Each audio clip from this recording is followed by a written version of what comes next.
भारतीय लोकतंत्र में, जी। हिंदुस्तानी प्रजातंत्र में कहा जाता है कि जनता भगवान है, जनता सर्वोपरि है। तो हमको ये पहले ये बात बता दीजिए कि सरकार जनता को चुनती है कि जनता सरकार को चुनती है? सपने दिखाया जा रहा है, अगर वो पूरा हो जाती है तब तो बिहार में राम राज आ जाएगा, स्वर्ग हो जाएगी। तो नमस्कार, मैं हूं जितेंद्र कुमार और आप देख रहे हैं जनता की जरूरत। तो बिहार में अगले साल 2025 में बिहार विधानसभा चुनाव होना है, लेकिन चुनाव आने से पहले ही बिहार में कुछ लोग जो हैं, जो कभी दिखाई नहीं देते थे, वो लोग भी बिहार में आकर गांव गलियों में घूमने लगे और अपनी अच्छी छवि को फेसबुक और व्हाट्सएप के स्टोरियों में लगाने लगे। तो आइए और अब हम आज जानते हैं जो पहले पूर्व विधायक रह चुके हैं रवि कुमार ज्योति जी, उनके पास आया हूं और जानिए बिहार के पॉलिटिक्स के बारे में और क्या कुछ आगे बिहार के पॉलिटिक्स के बारे में बताते हैं। तो आइए, सबसे पहले मैं आपको अपने चैनल की तरफ से नमस्कार करता हूं। बहुत बहुत धन्यवाद जनता की आवाज को। सर, बिहार में जब भी चुनाव आता है, जैसे लोकसभा चुनाव आया तब प्रधानमंत्री मोदी जी 12 से 13 बार बिहार दौरा किए और बिहार के जनता को वोट लिए। आज भी बिहार के जनता से वोट, बिहार की जनता की वोट से ही वो प्रधानमंत्री बने हुए हैं। लेकिन जब बिहार बाढ़ से 12 से 13 जिला डूब रहा था, लोग जो है दह रहे थे, मवेशियां जानवर दह रहे थे, आज तक प्रधानमंत्री जो बिहार डूब रही थी उस पर चर्चा भी न किए और ना बिहार में कभी दौरा, कभी भी इन पर बहस नहीं किए प्रधानमंत्री। क्या करना चाहते? माननीय प्रधानमंत्री महोदय की बात है, आदरणीय प्रधानमंत्री जी के यहाँ सिपा सलार लोग हैं, वो लोग देख रहे होंगे। अब रही कि आम जनता की बात, आम जनता का सुध ही कोई लेने वाला नहीं है, कोई नहीं लेने वाला है। कीड़े मकोड़े की तरफ लोग मर रहे हैं और हम या आप जो भी जनता का वोट लेके जो राज करने आए हैं, वो सिर्फ अपने स्वार्थ में डूबे हुए हैं, उस आकंठ में डूबे हुए हैं। सत्ता का सुख सरकार या कोई रहे भोग रहे हैं। और बिहार में एक नई पार्टी आई है जन सुराज, जो बिहार में हर गांव-गांव पैदल यात्रा कर रहे हैं। तो ये इनका भी कहना है कि हमारी सरकार बनेगी, हम गरीब गुरबों और वृद्धा को जो है पेंशन वगैरह बढ़ाएंगे। तो इस पर क्या? देखिए, कोई आदमी अगर ब्रांडिंग कर रहा है और अंधकार का डर दिखा रहा है, तो जो अंधकार का डर दिखा रहा है, सोच लीजिए कि वो अपना ब्रांडिंग कर रहा है, अपना टॉर्च बेचने का। जहां तक हिंदी पट्टी की क्षेत्रों की बात है, जो लुभावन सपने दिखाया जा रहा है, अगर वो पूरा हो जाती है तब तो बिहार में राम राज आ जाएगा, स्वर्ग हो जाएगी। और ये कहा जा रहा है सर, बिहार में जहाँ जहाँ भी दलित का जो बस्ती है, वहाँ पर स्कूल काफ़ी जगह जो है सर एकदम जर्जर हालत में। कई स्कूल हमने देखा है, दलित समाज के जहाँ जहाँ भी गांव है सर, स्कूल की बदतर हालत है। कई जगह बहुत अस्पतालें भी गए हैं, वहाँ डॉक्टर की उपस्थिति नहीं है। लोग, आम जनजीवन जो है बिहार में काफ़ी बदहाल है। जो गरीबों का है, उनके पास तो पैसे भी नहीं है सर, जो कि भाड़ा से बाजार में जाए और वहाँ पर अच्छे डॉक्टर या अच्छे स्कूल में बेटा का एडमिशन कराए। ऐसा स्थिति है बिहार के गरीब और दलित समाज को ज्यादा बदतर हालत।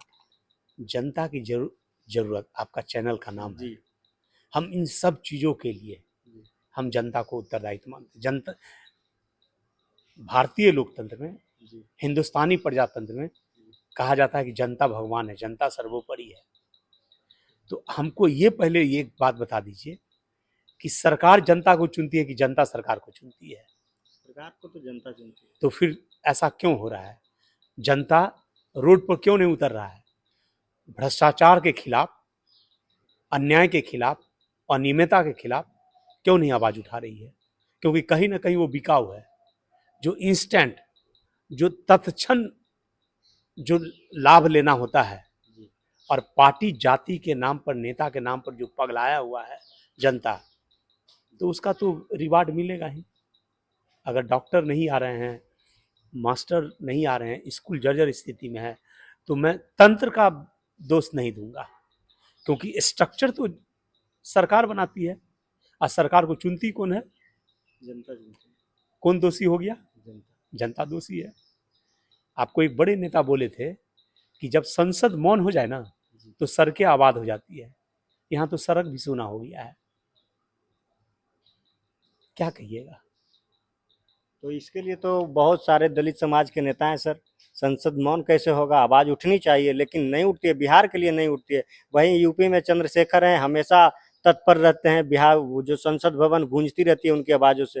लेकिन यहाँ तो कोई भी दलित समाज के नेता जो ना तो विधानसभा में आवाज़ उठाती है, ना लोकसभा में उठाती है बिहार की जनता के लिए। बिहार विधानसभा में 40 रिजर्व सीट है जी 40 विधायक का, उसमें मैं भी एक पार्ट था। जी अगर आप दलितों के पक्ष में अगर आवाज उठाना शुरू करेंगे तो आपको अगला टिकट काट दिया जाएगा, तो आप क्या कीजिएगा? तो पार्टी के अनुसार ही बोलना होगा। जी आप तो दलित के लीडर हैं नहीं। तो यहाँ मैं महात्मा गांधी, आदरणीय महात्मा गांधी के उतनी मेरी औकात नहीं है कि उनके विरुद्ध कुछ बोल सके। हिंदुस्तान में जो पूना पैक्ट हुआ ना, दलितों के लिए वो सुसाइडल था, वो सुसाइडल एक्ट था दलित के जनप्रतिनिधियों के लिए। आप नालंदा जिला में देखिए ना, जो रिजर्व सीट के मुखिया होते हैं, जो प्रमुख होते हैं, उनकी क्या स्थिति है? क्या वो दलितों के पक्ष में डिसीजन ले सकते हैं? वो तो एक पॉन होते हैं, बैक से तो कोई रिमोट और चलाते हैं। अब आया जाए जो दलितों का नेता है, जो लीडर है, वो क्या कर रहा है? ये जो बीच बीच में आप देखे, या 21 अगस्त को हंगामा हुआ, या 2018 में 2 अप्रैल को हुआ, ये सब एक नौटंकी है। ये एक तरह से एक पर्सपेक्टिव नैरेटिव है। अगर आपको दलितों का इतना ही चिंता है तो मैं चैलेंज देता हूं, मेरे जैसा छोटा स्तर का, मतलब नेता भी नहीं कहा जाए, एक छोटा, एक बार विधायक रहा हूं किसी तरह, अगर यही दलितों की चिंता है तो सारे पूरे भारतीय संसद में 133 एमपी है, एकजुट होकर रिजाइन मार दे, हिंदुस्तान का दशा दिशा तय हो जाएगी। तो इस तरह से जो पार्टी चलाती है और पार्टी के पीछे जो कुछ लोग नेता जो छोटे-छोटे हैं और चले जाते हैं, और हम लोग जो है गरीब, जो भी गरीब जनता है, पब्लिक है, जो भी बेचारा कुचलता रहता है, और जब पार्टी आती है कुछ लोभन-प्रलोभन देती है और उसके पीछे भाग जाती है। तो ये जो पहले भी तो चलती रहती थी, लेकिन कब तक ये जनता शोषण होती रहेगी? आज़ादी मिले हुए आज 76-77 साल हो गया है। जी सदियों से, शताब्दियों से शोषक शोषित का खेल हो रहा है। जी अगर इसी तरह का खेल हो तो उसमें दोषी कौन है? हिंदुस्तान में जो कामगार क्लास है, जो लेबर क्लास है, जो श्रमिक है, वो किस वर्ग से आते हैं? वो तो सब जो तो है वो तो they are fighting for hand to mouth. जी और अगर लीडर अगर हमको बना दिया गया और अगर मैं दलितों का काम करना शुरू कर दिया, जी तो अगला बार से फिर हमको टिकट नहीं मिला, मैं विधायक नहीं बनूंगा, मैं मुखिया नहीं बनूंगा। तो मजबूरन मैं आपको बता देता हूं कि वो लीडर या तो उस सिस्टम के पार्ट हो जाते हैं, या दलाली पे उतर जाते हैं, या आत्मसम्मान बेच देते हैं। सामाजिक प्रतिष्ठा तो उनके पास रहता ही नहीं है। तो ये जो सर सवाल है, पहले बिहार में शोषण जो है उच्च जाति के लोग करते थे। जब कर्पूरी ठाकुर जी बिहार के मुख्यमंत्री बने तो उन्होंने कुछ नींव रखी, जिसको लालू यादव ने आगे बढ़ाए, और उसके बाद फिर जो है फिर वही शासन आ गया जो शासन पहले चल रही थी। आज भी वही है जो हो रहा है, पहले होता था, जो आज भी हो रहा है। लेकिन ये जनता को पहले भी लुभा रही थी वो सरकार, आज भी लुभा रही है। तो जनता को कुछ ऐसी मंत्र तो देना ही पड़ेगा सर, कि जिससे फिर जनता जो है समझे कि हमारे लिए ये भलाई कर रहे हैं। अभी बिहार में स्मार्ट मीटर लगाया जा रहा है, उन पर नाटक दिखाया जा रहा है कि आप लोग स्मार्ट मीटर लगाइएगा, बिल कम आएगा, और जो है इससे आपको सुविधा मिलेगी, कोई दिक्कत नहीं होगा, नया आपको बिल लेने कोई आएगा, आप खुद भरवा लीजिएगा। और नेता इसी पर, विपक्ष के नेता जो है आरजेडी, कांग्रेस या और अन्य पार्टी जो है कर रही है कि ये जो है गरीब जनता का खून चूसा जा रहा है। इस पर क्या कहिए? देखिए, मोड चेंज हुआ है, मोड चेंज हो गया है, लेकिन शोषण वही है।